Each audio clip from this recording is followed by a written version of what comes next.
الحمد لله نحمده ونستعينه ونستغفره ونؤمن به ونتوكل عليه ونعوذ بالله من شرور أنفسنا ومن سيئات أعمالنا من يهد الله فلا مضل له ومن يضلل فلا هادي له أشهد أن لا إله إلا الله وحده لا شريك له وأشهد أن سيدنا ونبينا ومولانا محمدا عبده ورسوله أرسله ربه بالحق بشيرا ونذيرا وداعيا إلى الله بإذنه وسراجا منيرا صلى الله تعالى عليه وعلى آله وصحبه وبارك وسلم تسليما كثيرا.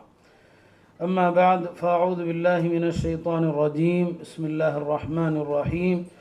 يوصيكم الله في أولادكم للذكر مثل حظ الأنثيين إلى آخر الآيتين الكريمتين. وقال النبي صلى الله عليه وسلم: العلم ثلاثة: آية محكمة أو سنة قائمة أو فريضة عادلة وما سوى ذلك فهو فضل. وقال عليه الصلاة والسلام: ألحقوا الفرائض إلى أهليها. وقال صلى الله عليه وسلم: من ترك مالا فلورثته. சங்கைக்குரிய உலமா பெருமக்களே, பெரியோர்களே, மாணவர்களே, இந்த மகத்தான அவை குறித்து எனக்கு முன்னால் பேசியவர்கள் சொன்னார்கள், ஒரு புத்தக வெளியீட்டு நிகழ்வு என்பது ஒரு வரலாற்று நிகழ்வு என்பது. நிச்சயமாக நமது முன்னோர்களான உலமா பெருமக்களும் புத்தகங்கள் எழுதி முடிப்பதை ஒரு விழாவாக கொண்டாடினார்கள். அல்லாமா ஹாஃபிஸ் இப்னு ஹஜர் ரஹ்மத்துல்லாஹி அலைஹி சஹீஹுல் புகாரிக்கு அவர்கள் எழுதிய விரிவுரை ஃபத்ஹுல் பாரி, அதுதான் மிகச்சிறந்த விரிவுரையாக இன்று வரை போற்றப்படுகிறது. ஹதீஸ் துறையிலே அவர்களுடைய ஞானம் என்னவென்பதை நாம் எல்லாம் விரிவாக சொல்ல வேண்டிய தேவையில்லை. ஹதீஸ் கலை அறிஞர்களில் ஹாஃபிஸ் என்று சொன்னாலே அவரை குறிக்கும் என்கிற அளவிற்கு இந்த துறை அவருக்கு அவ்வளோ பரிச்சயப்பட்டது. ஒரு ஹதீஸுனுடைய சனதுனுடைய ஏதாவது ஒரு பகுதியை யாராவது சொல்லிவிட்டாலே இதனுடைய மத்தன் இதுவாக இருக்கும் என்று அவர் சொல்வார். அதனுடைய மத்தன் அப்படித்தான் இருக்கும். அப்படிப்பட்ட அந்த மாமேதையும் கூட அவர் புகாரி விரிவுரைக்கு எடுத்துக்கொண்ட காலகட்டம் கிட்டத்தட்ட 25 ஆண்டுகள். 25 ஆண்டுகள் அவர் புகாரி விரிவுரைக்கு எடுத்துக்கொண்ட காலகட்டம். சஹீல் புகாரியை எழுதி அவர்கள் நிறைவு செய்த போது ஒரு பெரிய வலீமா விருந்துக்கு ஏற்பாடு செய்தார். வலீமா என்று சொன்னால் திருமண விருந்துக்கு மட்டும் பெயர் அல்ல, மகிழ்ச்சியான தருணங்களில் அளிக்கப்படுகிற எல்லா விருந்துமே வலீமா என்றுதான் சொல்லப்படும். இந்த நூலை எழுதி முடித்து ஒரு பெரிய விருந்துக்கு ஏற்பாடு செய்தாங்க. அன்றைக்கு இதற்காக அவர்கள் செலவு செய்த பணம் 500 தீனார்கள், 500 பொற்காசுகள். ஒரு புத்தகத்தை எழுதி முடித்தவருக்கு எவ்வளோ பெரிய மகிழ்ச்சி இருக்கும். அந்த மகிழ்ச்சியை எல்லோரோடும் கொண்டாடலாம் என்பதைத்தான் உணர்த்தினாங்க. அக்காலத்தில் உள்ள பெரும் பெரும் அரசர்கள் தலைவர்களை எல்லாம் அழைத்து பெரிய மகத்தான விருந்துக்கு ஏற்பாடு செஞ்சாங்க. பெரிய பெரிய தலைவர்கள் வந்தாங்க. இமாம் இப்னு ஹஜர் அவர்களை பெரிய சிம்மாசனத்தில் உட்கார வைக்கப்பட்டது. இது குறித்து அவருடைய மாணவர் சஹாவி அவர்கள் சொல்லும்போது, அன்றைய தினம் வகான யௌமன் ஒ மஷ்ஹதன் ஆதீமான்னு சொல்கிறார். அது ஒரு மகத்தான காட்சி என்று சொல்கிறார். அப்போ ஒரு புத்தகத்தை வெளியிடும்போது இப்படியாக வெளியிடுவதற்கு நமக்கு முன்னோர்களிலே முன்மாதிரியும் உண்டு என்பதை நாம் அறிந்து கொள்ள கடமைப்பட்டிருக்கிறோம். நிச்சயமாக இது ஒரு மகிழ்ச்சியான தருணம் என்பதிலே சந்தேகம் இல்லை. எனக்கு முன்னால் பேசியவர்கள் இந்த வாரிசுரிமை குறித்தெல்லாம் நிறையவே சொன்னார்கள். சிறப்பு பேச்சாளர் என்றாலே திண்டாட்டக்காரர் தான். ஏனென்றால் அந்த தலைப்பில் உள்ள எல்லா விஷயங்களையும் முன்னால் உள்ளவர்கள் அனைவரும் சொல்லி முடித்து விடுவார்கள். சொல்லாத தனியாக ஏதாவது ஒரு 2-3 விஷயத்தை வச்சுட்டு தான் சிறப்பு பேச்சாளர் வரணும். ஏன்னா எதையெல்லாம் சொல்லுவாங்கன்னு தெரியும், இதெல்லாம் கண்டிப்பாக சொல்ல தான் செய்வாங்க. அப்புறம் கடைசியாக வர்றவர் எதைத்தான் மிச்சம் வச்சு பேசுகிறது. இப்போ முன்னால் வந்தவங்க எல்லாருமே நிறைய விஷயங்களை சொல்லிட்டாங்க. இருந்தாலும் சில விஷயங்கள் எவ்வளோதான் நம்ம சொன்னாலுமே கூட நம்முடைய மார்க்கத்தினுடைய எந்த ஒரு கல்வியின் சிறப்பும் முடிவடையாது. எல்லாமே ஒரு வற்றாத ஊற்று தான் நம்முடைய மார்க்கத்தினுடைய எல்லா விஷயங்களும். அந்த அடிப்படையில் அருமையானவர்களே, முதல்ல நாம் தெரிய வேண்டிய விஷயம், நம்முடைய மார்க்கம் 3 சிறப்புத்தன்மைகளை கொண்டது. ஒன்று அதனுடைய கமால், இன்னொன்று அதனுடைய ஜமால், மூன்றாவது அதனுடைய யுஸ்ர். இந்த மார்க்கம் முழுமையான மார்க்கம். அதான் அல்யௌம அக்மல்து லக்கும். ஒரு மார்க்கம் முழுமை பெற்றது என்றால் என்ன? வாழ்க்கையின் எல்லா பிரச்சனைகளுக்கும் தீர்வு இருக்கணும். இந்த விஷயத்திற்கு தீர்வு இல்லை அப்படின்னு ஒரு விஷயத்தை யாரும் காட்டவே முடியாது. அப்படியான ஒரு விஷயம் இல்லவே இல்லை. எல்லா ஃபிக்ஹ் சட்டங்களும் குர்ஆன் ஹதீஸிலிருந்து எடுக்கப்பட்டிருக்கு. எல்லாவற்றுக்குமே ஆதாரங்களும் இருக்க தான் செய்யுது. ஆதாரம் இல்லாத ஒரு மார்க்கம் இல்லை. சமீப காலத்தில் தோன்றிய, சமூகத்தில் தோன்றிய ஒரு பேராபத்து என்ன? இந்த மார்க்கத்தினுடைய 1400 ஆண்டு காலங்களாக இந்த மார்க்கம் பல அறிஞர்களுடைய பெயரில் பின்பற்றப்படுவது குர்ஆனும் ஹதீஸும் தான். ஆனால் அந்த குர்ஆன் ஹதீஸுக்கு விளக்கம் அளித்தவர்களோடு மார்க்கத்தை சேர்க்கிறோம். அது ஹனஃபி, ஷாஃபின்னு சொல்கிறோம். அவர்கள் உருவாக்கியதல்ல இந்த மதுஹபுகள். குர்ஆன் ஹதீஸிலிருந்து அவர்கள் அளித்த விளக்கங்கள் தான். இந்த எல்லா விளக்கங்களும் ஏதாவது ஒரு ஆயத்தில் ஒளிஞ்சிருக்கும், ஏதாவது ஒரு ஹதீஸில் மறைஞ்சு தான் இருக்கும். இது ஆதாரத்தன்மை அடிப்படையில் அமைந்த ஒரு நிறைவான மார்க்கம். எல்லா பிரச்சனைகளுக்கும் தீர்வு இருக்கிறது. இரண்டாவது என்ன? இந்த மார்க்கம் நடைமுறைப்படுத்தி காட்டியிருக்கிற சட்டங்கள், வழிபாடுகள் எல்லாமே அழகானது. இந்த மார்க்கத்தினுடைய வழிபாட்டை யார் பார்த்தாலும் அவங்க மனசில் இருக்கும். ஒரு முஸ்லீம் அல்லாதவரை முஸ்லீம்கள் தொழக்கூடிய பள்ளிவாசலுக்கு ஒரு 2-3 நாள் அப்படி பார்த்து விட்டு போக சொல்லுங்கள். எதுவுமே வேண்டாம், ஒரு சேரை போட்டு உட்காந்து முஸ்லீம்களுடைய தொழுகையை பார்க்க சொல்லுங்கள். அதுக்கப்புறம் அவர்கிட்ட கருத்து கேளுங்க. இது பெருமானார் காலத்திலும் நடந்தது தான். சுமாமாவை பெருமானார் 3 நாள் மஸ்ஜிது நபவியில் கட்டி போட்டாங்க. அவரை இஸ்லாத்தை ஏற்றுக்கன்னு சொல்லலை, இஸ்லாத்துக்கு வான்னு சொல்லலை. 3ஆவது நாள் அவரை அவிழ்த்து விட்டு சரி போய் வாருங்கள் அப்படின்னு சொன்னாங்க. அவர் யமாமா நாட்டிலிருந்து கைதியாக பிடிக்கப்பட்டவர், பெரிய தலைவர் தான். 3ஆவது நாள் அவரை கட்டுகளை அவிழ்த்து விட்டதுமே அவர் நேராக நாட்டுக்கு ஓடி போகலை, தப்பிச்சோன்னு சொல்லி நேராக அருகில் இருந்த தோட்டத்திற்கு சென்று குளித்து விட்டு முஸ்லீம் ஆனார் இல்லையா? அவர் சொன்னார், என்னை கட்டி போடும்போது உங்கள் மார்க்கமும் நீங்களும் தான் எனக்கு ரொம்ப விருப்பாக இருந்தீர்கள். ஆனால் இன்றைக்கு இந்த மார்க்கமும் நீங்களும் தான் எனக்கு ரொம்ப பிரியம்.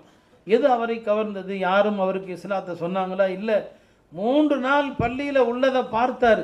இதான் இந்த மார்க்கத்தினுடைய ஜமால். இதை யார் பார்த்தாலும், ஒரு ஜனாசா அடக்கத்திற்கு முஸ்லீம் அல்லாதவர்கள் வந்தால் நம்முடைய அடக்க நிகழ்வு அவரை கவருகிறது. ஒரு திருமண நிகழ்வுக்கு வந்தால் முஸ்லீம் அல்லாத சகோதரர்களை நம்முடைய திருமண வழிமுறைகள் அவரை கவருகிறது. காரணம் என்ன? இந்த மார்க்கம் அப்படிப்பட்ட மார்க்கம். இந்த மார்க்கத்தில் கூச்சல் இல்லை, குழப்பம் இல்லை. எல்லா வழிபாடுகளும் அழகான முறையில், அமைதியான முறையில் செய்யப்படுது. 3ஆவது தனித்தன்மை என்ன? இந்த மார்க்க இலகுவானது. தீனு யூஸ்ருன் என்று பெருமானார் சொல்லுவாங்க. குர்ஆன் பல இடங்களில் சொல்லும், யுரீதுல்லாஹு பிக்குமுல் யுஸ்ர் வலா யுரீது பிக்குமுல் உஸ்ர் மா ஜஅலல்லாஹு அலைக்கும் ஃபித்தீனி மின் ஹரஜ். இந்த மார்க்கத்தில் எந்த சிரமத்தையும் உங்களுக்கு வைக்கல. மனிதனுடைய பலவீனங்களுக்கு ஏற்றவாறு அல்லாஹ் சட்டங்களை இலகுவாக்குறான். ஒரு நல்ல மார்க்கத்தின் அடையாளமே அதில் கடமைகள் மட்டும் இருந்தால் பத்தாது, சலுகைகளும் இருக்க வேண்டும். ரசூல் ஸல்லல்லாஹு அலைஹி சொன்னாங்க, இன்னல்லாஹ யுஹிப்பு அன் துஅதா ருஹஸு கமா யுஹிப்பு அன் துஅதா அஸாயிமு. கடமைகள் நிறைவேற்றப்படுவதை அல்லாஹ் எப்படி விரும்புகிறானோ சலுகைகளை எடுத்து செய்வதையும் அல்லாஹ் விரும்புகிறான் என்று சொன்னாங்க. இப்படி இந்த மார்க்கம் எல்லா வகையிலும் ஒரு சிறப்புத்தன்மை கொண்டது. அந்த வகையில் தான் வாரிசுரிமை சட்டம் என்பது இஸ்லாத்தினுடைய மிகப்பெரிய ஒரு தனி சிறப்பு கொண்ட ஒரு சட்டம். அதில் 2 விஷயங்கள் இருக்கிறது. ஒன்று, இந்த வாரிசுரிமை சட்டத்தின் மூலம் இஸ்லாம் உணர்த்துவது என்ன? தனி மனித உடைமையை இஸ்லாம் ஆதரிக்கிறது. இஸ்லாம் பொது உடைமை மார்க்கம் அல்ல. மனுஷன் சம்பாதிக்கிற எதுவும் மனிதனுக்கு சொந்தம் அல்ல என்று பொது உடைமைவாதிகள் ரஷ்யாவில் வாதிச்சாங்க. என்னாச்சு? அது தோல்வியடைந்த ஒரு தத்துவம். அது மனிதனை சோம்பேறி ஆக்கிற ஒரு தத்துவம். நான் சம்பாதிக்கிற எதுவுமே எனக்கு சொந்தம் இல்லைன்னு சொன்னால் எப்படி மனிதன் உற்சாகத்தோடு சம்பாதிப்பான்? எப்படி மனிதன் உற்சாகத்தோடு பொருள் சேர்ப்பான்? ஏன்னா அவன் சம்பாதிக்கிறது அவனுக்கு இல்லை, நாளைக்கு அவனுடைய பிள்ளைகளுக்கு இல்லை. மனிதனுக்கு வியாபாரத்தில், தொழிலில், எதுலேயுமே உற்சாகம் இருக்காது. அப்படித்தான் ரஷ்யா வீழ்ந்தது. ரஷ்யாவுடைய அந்த இரும்பு திரை என்பது அதனால தான் வீழ்ந்துச்சு. ஒரு காலகட்டத்தில் அந்த கம்யூனிஸ்ட் ஆட்சி இருந்த காலகட்டத்தில் ரஷ்யா போயிட்டு வந்தவங்க சொல்லுவாங்க, எல்லா கடைகளும் வெறிச்சோடி கிடக்குது, எந்த கடையிலையும் யாருமே கிடையாது. காரணம் என்ன? ஆர்வம் கிடையாது. அப்போ இது பெருமானார் சொன்னாங்க, மன் தரக மாலன் ஃபலி வரசதி. ஒருவன் செல்வத்தை விட்டு சென்றால் அந்த செல்வம் அவனுடைய வாரிசுகளுக்கு சொந்தம். இப்போ இஸ்லாம் மில்கியத்தை ஃபர்தியா, தனி மனித உடைமையை இஸ்லாம் ஆதரிக்குது. தனி மனித உடைமை என்பது இஸ்லாத்தில் இருக்கு. நீ சம்பாதிக்கிறது உனக்கு, நீ இறந்த பிறகு உன் வாரிசுகளுக்கு. இப்போதான் மனிதன் உற்சாகமாக சம்பாதிப்பான். தனக்கு பிறகு தன் பிள்ளைகள் சிரமப்படாது இருக்க பொருளாதாரங்களை வளர்ச்சி அடைய செய்வான். அதில் மார்க்கம் இந்த தனி மனித சொத்து சேர்ப்பதில் பேராசை இருக்கக்கூடாது என்பதற்காக அதில் ஜக்காத்தை கடமையாக்குகிறது, சதகத்துல் ஃபித்ர வாஜிபாக்குது, இன்னும் பிற தர்மங்களை எல்லாம் மார்க்கம் ஊக்குவிக்குது. அது வேறு விஷயம். வெறும் அதாவது முதலாளித்துவத்தை போல தனி மனித உடைமையின் பேராசையினுடைய உச்சத்துக்கு கொண்டு செல்றதில்லை. மார்க்க அது அழகான முறையில் வர இருக்குது. இரண்டாவது சிறப்பு என்ன? எனக்கு முன்னால் பேசியவர்கள் சொன்னது போல பெண்களுக்கான சொத்துரிமையை வழங்கியது இல்லையா? இஸ்லாத்திற்கு முன்னால் சொத்துரிமை பாகப்பிரிவினை எப்படி இருந்தது? சமூகத்தில் ஆண்களுக்கு மட்டும்தான், பருவமடைந்தவர்களுக்கு மட்டும்தான், பெண்களுக்கும் கிடையாது, சிறியவர்களுக்கும் கிடையாது. ஏன்? யார் போர் செய்து தன் சமுதாயத்திற்காக வீர தீரமாக போர் செய்ய முடியுமோ அவனுக்கு தான் சொத்துல பங்கு. பெண்கள் போர் செய்ய தகுதியற்றவர்கள், சிறுவர்கள் போருக்கு தகுதியற்றவர்கள், அவர்களுக்கு ஏன் சொத்து? இதுதான் ஜாஹிலியாவுடைய அறியாமை காலத்தினுடைய அடிப்படையாக இருந்தது. சாத் பின் ரபீ ரலியல்லாஹு அவர்கள் இறந்தபோது தான் அவர்களுடைய மனைவி வந்து சொன்னாங்க பெருமானாரிடம், சாத் இறந்து விட்டார், அவருடைய சொத்துக்களை எல்லாம் அவருடைய சகோதரர் எடுத்துக்கொண்டார். சாத் அவர்களுக்கு ஆண் வாரிசு இல்லை, நான் இருக்கிறேன், அவருடைய மனைவி, அவருடைய 2 பெண் குழந்தைகள் இருக்கிறாங்க, இந்த பெண் குழந்தைகளுக்கு நிக்கா செய்யணும், சாதுடைய சொத்தை பூரா எடுத்துக்கிட்டார் அவருன்னு சொல்லி சொன்னபோது தான் அல்லாஹ் இந்த ஆயத்தை இறக்குறான். யுஸீக்கும் அல்லாஹு ஃபீ அவுலாதிக்கும். இந்த ஆயத்தை அவங்க விஷயத்தில் தான் இறங்குது.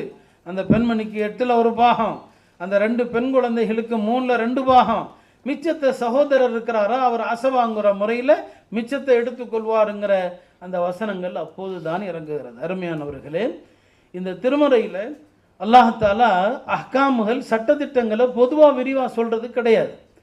தொழுகையினுடைய எந்த விஷயமும் குர்ஆனில் விரிவாக இல்லை, மிக மிக இஜ்மாலாகத்தான் சொல்லப்பட்டிருக்குது.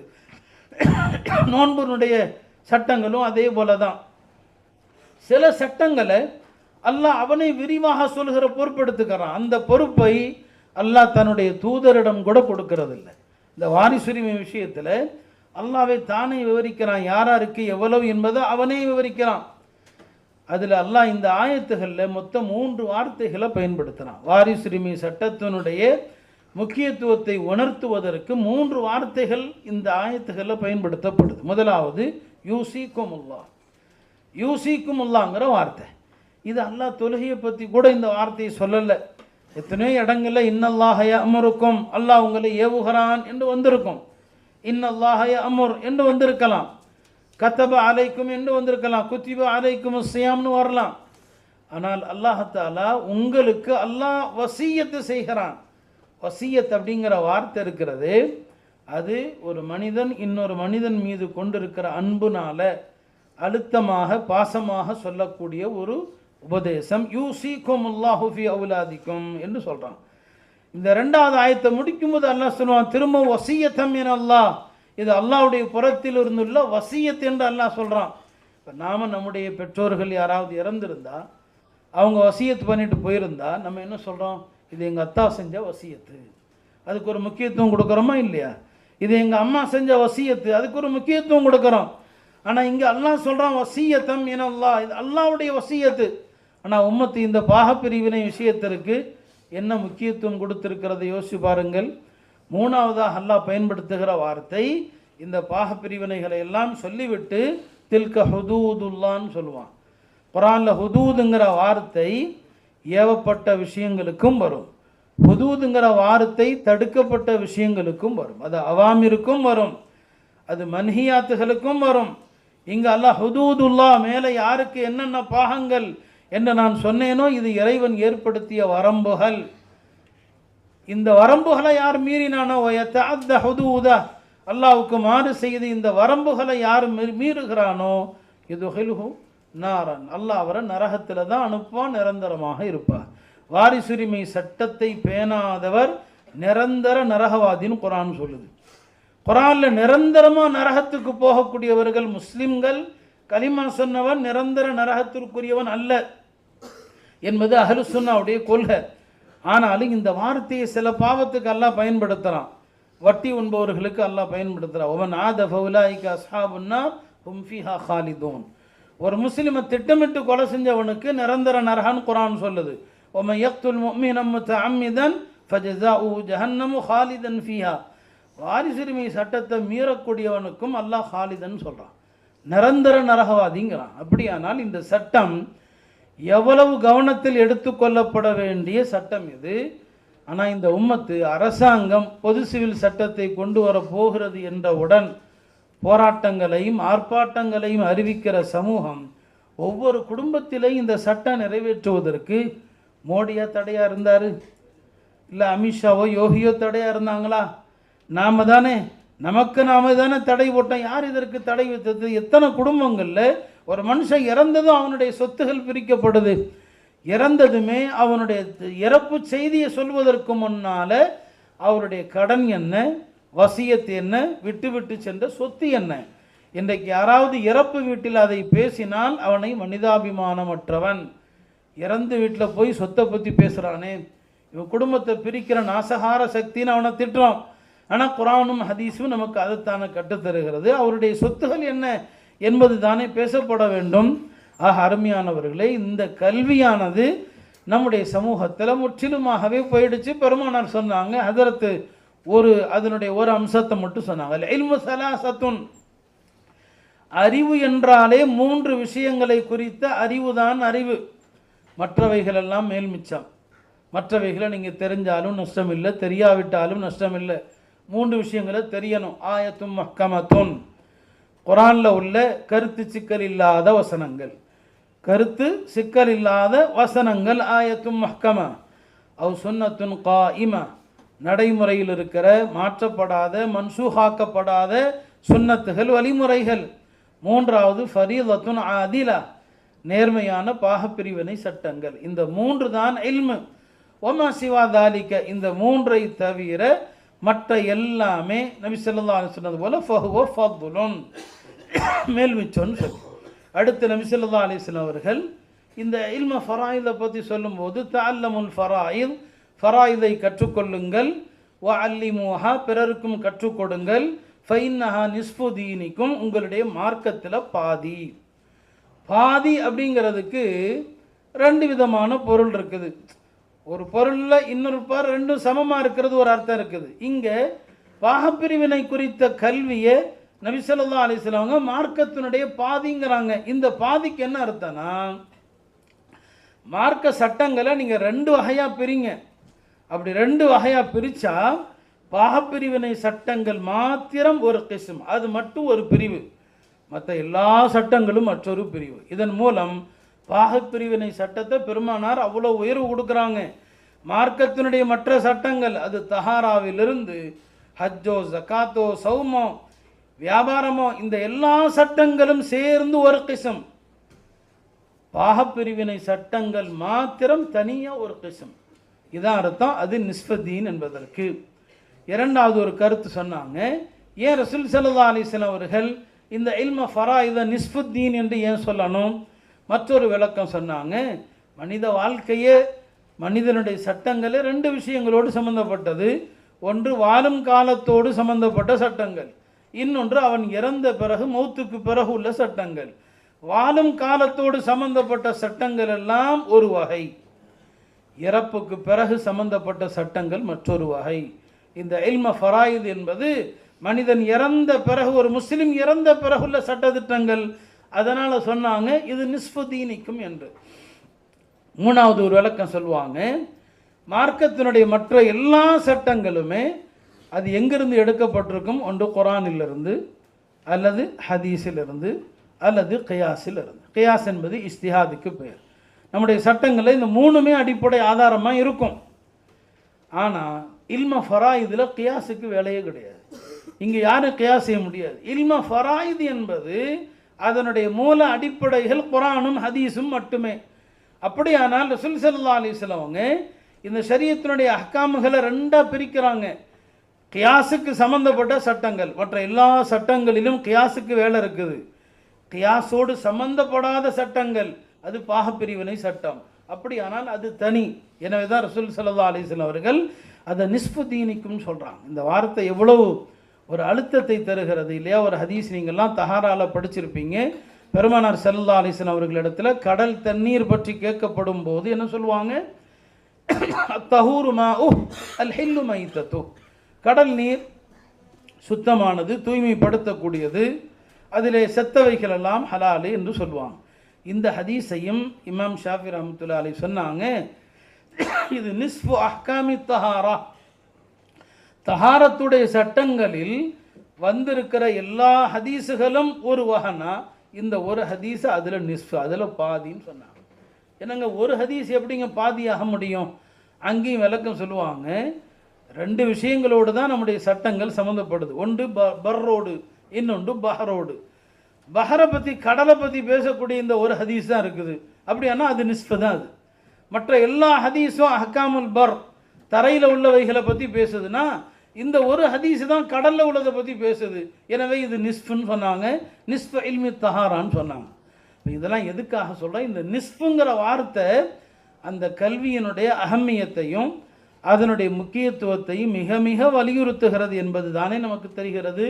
ஹஜ்ரத் உமர் ரலியல்லாஹு அன்ஹு அவர்கள் சொல்லுவாங்க, இதா தஹத்தஸ்தும் ஃபதஹத்தஸு பில் ஃபராயித், நீங்கள் பேசினாலே இந்த ஃபராயிதுங்கிற பாகப்பிரிவினை சட்டங்களை பற்றி நீங்கள் பேசுங்கன்னு சொல்லி. இப்னு அப்பாஸ் அவர்களுடைய ஒரு தஃப்சீர் ஒன்றை பார்த்தேன். அந்த ஆயத்தில் அல்லாஹ் சொல்வது, இல்லா தஃபஅலூஹு தகுன் ஃபித்னத்துன் ஃபில் அர்தி வ ஃபஸாதுன் கபீர். இதை நீங்கள் செய்ய தவறினால் இந்த பூமியில் குழப்பம் ஏற்படும், பெரிய விபரீதங்கள் நிகழும்னு சொல்கிறான். இந்த இல்லா தஃபஅலூஹு என்பதற்கு சில தஃப்சீர்களில் எழுதுகிறாங்க, இப்னு அப்பாஸ் சொன்னதாக, இந்த பாகப்பிரிவினை சட்டத்தை நீங்கள் கடைபிடிக்கவில்லையானால் தகுன் ஃபித்னத்துன் ஃபில் அர்தி, இந்த பூமியில் கடுமையான குழப்பங்களும், ஒ ஃபஸாதுன் கபீர், மிகப்பெரிய குழப்பங்களும் ஏற்படும் என்று பெருமானார் இப்னு அப்பாஸ் அவர்கள் சொன்னதாக விளக்கம் தரான். அப்படி அருமையானவர்களே, பாகப்பிரிவினையினுடைய முக்கியத்துவத்தை குறித்து நிறைய சொல்லலாம்.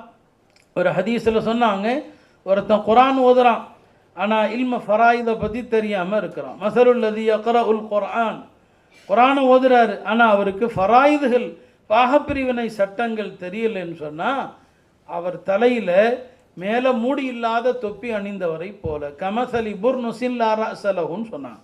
அப்போ எல்லா இல்முக்கும் அடிப்படையாக இருக்கக்கூடியது இந்த இல்முல் ஃபராயித். அதனால தான் மார்க்கம் மற்ற எந்த இல்முக்கும் வைக்காத ஒரு பெயரை இந்த இல்முக்கு சூட்டுது. இதை இல்முல் மவாரிஸ்ன்னு சொல்கிறதில்ல, சொல்லலாம், சொன்னால் தப்பில்லை. ஆனால் இந்த இல்முக்கு என்ன சொல்கிறோம்? இல்முல் ஃபராயித்.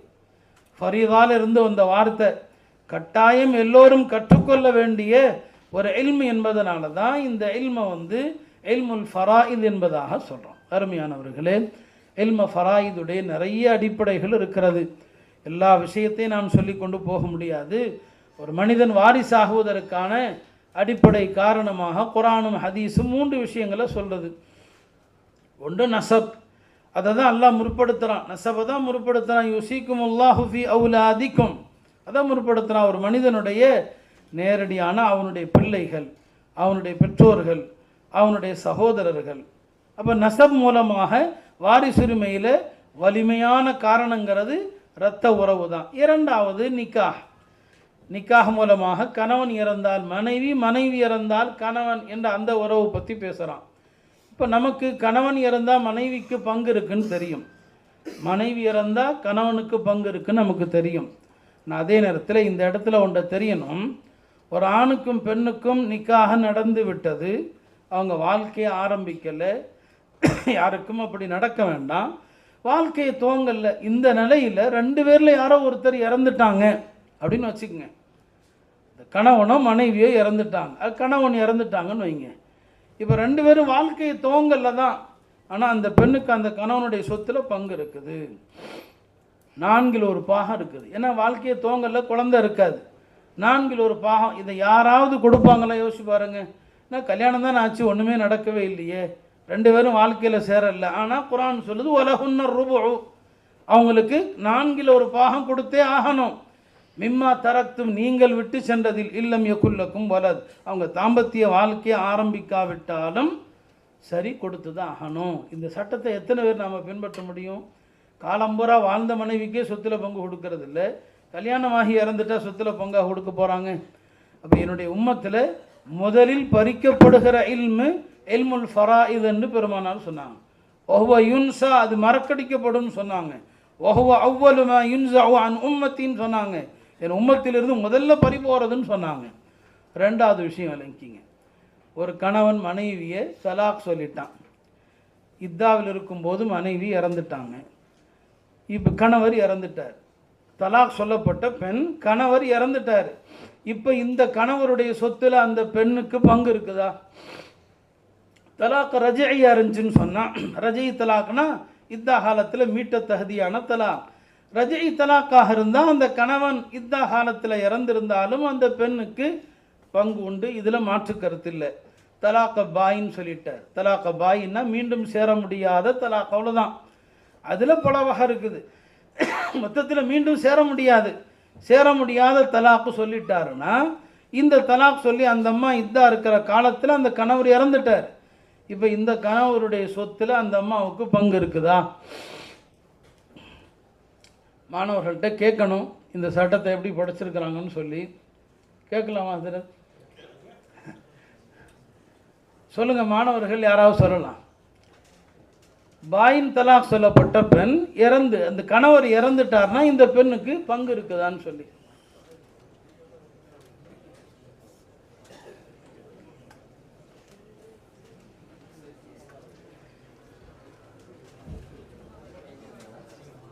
ஏன்னா இதுதான் தஅல்லமுல் ஃபராயித், ஃபராயிதை கற்றுக்கொள்ளுங்கள், வஅல்லிமூஹா, எல்லா மக்களுக்கும் அதை கற்றுக் கொடுங்கள் அப்படின்னு சொன்னாங்க. ஃபஇன்னஹா நிஸ்ஃபுல் இல்ம், நிஸ்ஃபுல் இல்முன்னு சொன்னாங்க. வஹுவ யுன்சான்னு சொன்னாங்க, இது மறக்கடிக்கப்படும். வஹுவ அவ்வலு ஷைஇன் யுன்ஸவு அன் உம்மத்தி, உம்மத்திலிருந்து அதுதான் முதல்ல விரட்டப்படும் சொன்னாங்க. அப்படி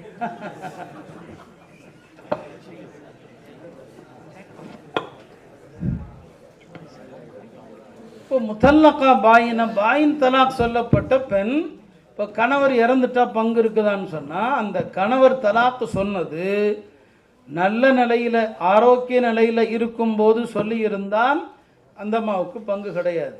மரதுல் மௌத்துன்னு சொல்லுவாங்க, அவர் மௌத்தாகிற வியாதியில் படுத்திருக்கிறார், மௌத்தாகிற வியாதி. அவர் மனைவியை பாயின் தலாக் சொல்கிற நோக்கமே என்னன்னா, இவளுக்கு என் சொத்துல பங்கு கிடைக்கக்கூடாது என்ற நோக்கத்தில் தலாக் சொல்லி இருந்தால், 3 இமாம்கள்கிட்ட, இமாம் அபு ஹனீஃபா, இமாம் மாலிக்கு, இமாம் அஹமத், 3 இமாம்கள்கிட்டையுமே அவருடைய சொத்தில் அந்த பெண்ணுக்கு பங்கு இருக்குது. காரணம் என்னன்னா, ஒரு மனிதனுடைய நோக்கம் கெட்டதாக இருந்தால் அவன் எந்த நோக்கத்துக்கு செஞ்சானோ அதற்கு எதிரானதை கொண்டு அவன் தண்டிக்கப்படுவான். இதான் ஃபிக்ஹி காயிதா. இவன் பொண்டாட்டிக்கு சொத்தில் பங்கு வரக்கூடாதுன்னு சொல்லி மௌத்தா போகிற அந்த மரண வியாதி, இந்த வியாதியெல்லாம் மொத்தா போயிடுவார், அதில் தலாக்க பாயின்னு சொல்லிட்டு மொத்தா போயிட்டான், அவளுக்கு சொத்து பங்கு கிடைக்கக்கூடாதுன்னு சொல்லி. இந்த பெண்ணுடைய இதா இருக்கும்போது கணவர் இறந்தாலும் ரஜை தலாக் சொல்லப்பட்ட பெண்ணுக்கு எப்படி பங்கு இருக்குதோ அதே மாதிரி இந்த பெண்ணுக்கும் பங்கு இருக்குது. இதுதான் பெரும்பான்மை அறிஞர்களுடைய கருத்து, இமாம்களுடைய கருத்து அதுதான். அப்போ இந்த சட்டம் எவ்வளவு நுணுக்கமான ஒரு அம்சங்களை கொண்டது என்பதை நாம் எல்லாம் சிந்தித்து பார்க்க கடமைப்பட்டிருக்கிறோம். எனவே அருமையானவர்களே, நம்முடைய பாசத்திற்குரிய சகோதரர் தமிழில் எழுதியிருக்கிறாங்க. இன்றைக்கு காலையில் தான் அதனுடைய சில பகுதிகளை எல்லாம் நான் படித்து பார்த்தேன். எந்த ஒரு கலையையும் ஃபன்னையும் இலகுவாக்குவதற்கு சிறந்த வழி என்னென்னா தம்சீல், உதாரணங்கள் தான். உதாரணங்களை கொண்டு தான் அல்லாஹ்வுடைய கிருபையில் உசூல் ஹதீஸ் நான் ஏறத்தாழ 20-25 வருஷம் எடுக்கிறேன்.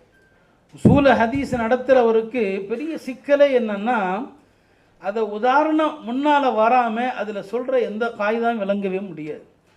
கிட்டத்தட்ட நுஹ்பாவுடைய அதில் வரக்கூடிய எல்லா மசாயில்களுக்கும் ஹதீஸ் பாடங்களும் எடுக்கிறதுனால உதாரணங்களோடு மாணவர்களுக்கு முன்னால் வச்சிடுறது. இதுக்கு உதாரணம் இது. எந்த ஒரு விஷயத்தையும் உதாரணம் சொன்னால் ரொம்ப லேசாக போயிடும். அதைத்தான் நம்முடைய மரியாதைக்குரிய மசூத் ஜமாலி ஹசரத் அவர்களும் சொன்னாங்க. நம்முடைய பாசத்திற்குரிய உஸ்மான் ஹசனி அவர்கள் இந்த நூலில் வந்து ஏராளமான உதாரணங்கள். ஒரு குடும்பத்தில் இப்போ ஏதாவது பாகப்பிரிவினையுடைய சிக்கல் வந்தால் அதில் சொல்லப்பட்ட என்ன அமைப்பு இருக்கிறதோ அதை பார்த்து அவங்கள்ட்ட சொத்து எவ்வளவு இருக்குது, சொத்தினுடைய மதிப்பு என்ன, யாராருக்கு எவ்வளவு பங்குகள் கிடைக்கிறது, இதையெல்லாம் வைத்து மிக அழகான முறையில் சொத்தை பங்கிட்டு கொடுத்துடலாம். இங்கே மாணவர்கள் வந்திருக்கிறதுனால நான் அவங்களுக்கு சொல்கிறேன், இந்த விஷயத்தை ரொம்ப தெளிவாக லேசாக விளங்குறதுக்கு நிறைய கித்தாபுகள் இருக்குது. நீங்கள் ஹஜ்ரத் எழுதி இந்த கித்தாபையும் படிங்க. பாகப்பிரிவினை சட்டங்களை விளங்குவதற்கு ரொம்ப லேசான வழிகள் எல்லாம் இருக்கிறது.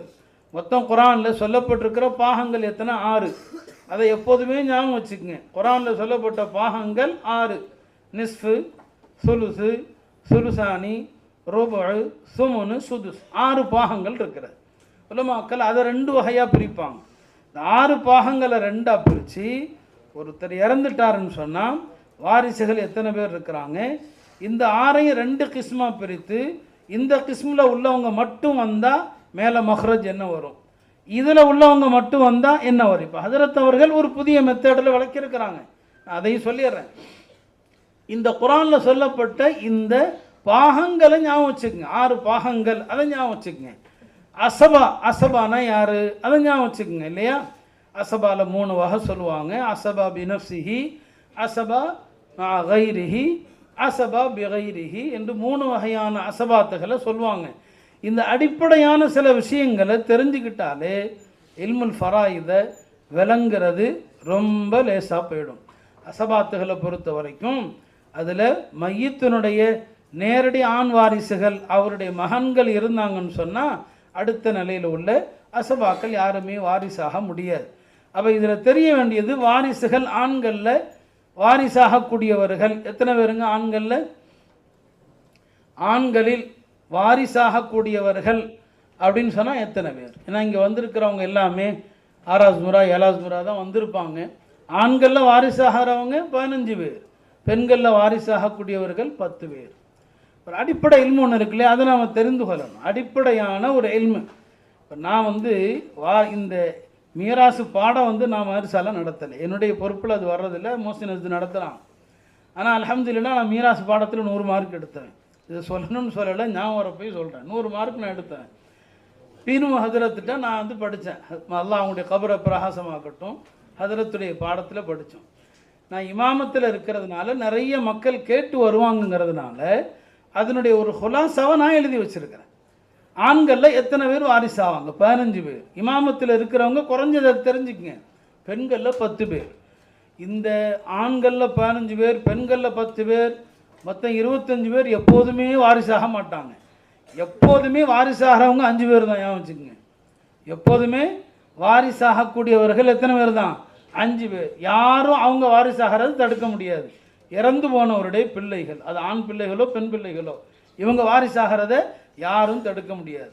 இறந்தவர் ஆணாக இருந்தால் மனைவி, இறந்தவர் பெண்ணாக இருந்தால் கணவன், இவங்க வாரிசாகிறத யாரும் தடுக்க முடியாது. அப்புறம் என்ன? தாய் தந்தை. தாய் தந்தை, மகன் மகள், கணவன் மனைவி, இவங்க தான் எப்போதும் வாரிசாகிறவங்க. இவங்க வாரிசாகிறத வேற எந்த வாரிசும் தடுக்க முடியாது. அப்போ எல்லா நிலைகளிலும் வாரிசாகக்கூடியவர்கள் யார் இல்லைங்களா? அப்போ யார் இருந்தால் யாரை தடுப்பாங்க? இந்த இல்முல் ஃபராயிதில் அடிப்படையான சில விஷயங்கள் தான். தடுக்கக்கூடியவர்கள் 2 வகையாக இருப்பாங்க. சிலர் முற்றிலுமாக வாரிசாகிறத தடுக்கிறவங்களும் இருப்பாங்க, அது ஹஜ்ப ஹிர்மான்னு சொல்லுவாங்க. சிலர் அவங்க இருந்தால் இன்னொருத்தருக்கு அவருடைய பங்கு குறையும், அதற்கு ஹஜ்பே நுக்சான்னு சொல்லுவாங்க.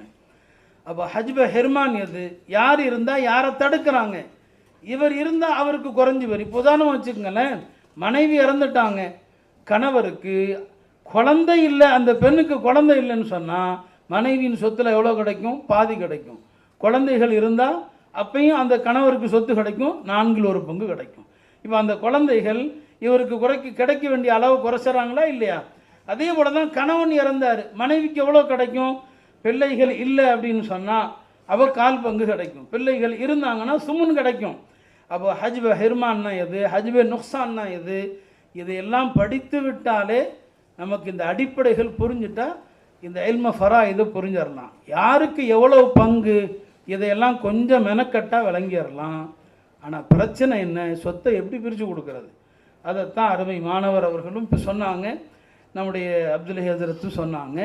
சொத்தை பிரித்து கொடுக்கறதுல உள்ள பழைய நடைமுறைகள் மதரசாக்களில் சிராஜிங்கிற நூலில் பயன்படுத்தப்படுது. மஹ்ராஜ் எப்படி மசலா எடுக்கணும், எப்படி தக்சீம் செய்யணும், சொத்துகள் வாரிசுகளுக்கு இடையில் சமமாக பங்காகல. அவர் சொன்னார் இல்லையா, 24 வருது பாகங்கள், எல்லாத்துக்கும் பிரித்து கொடுத்தா சமமாக பங்காகிறது இல்லை, அதை 27 ஆக்கிறது அவுலுன்னு சொல்லுவாங்க.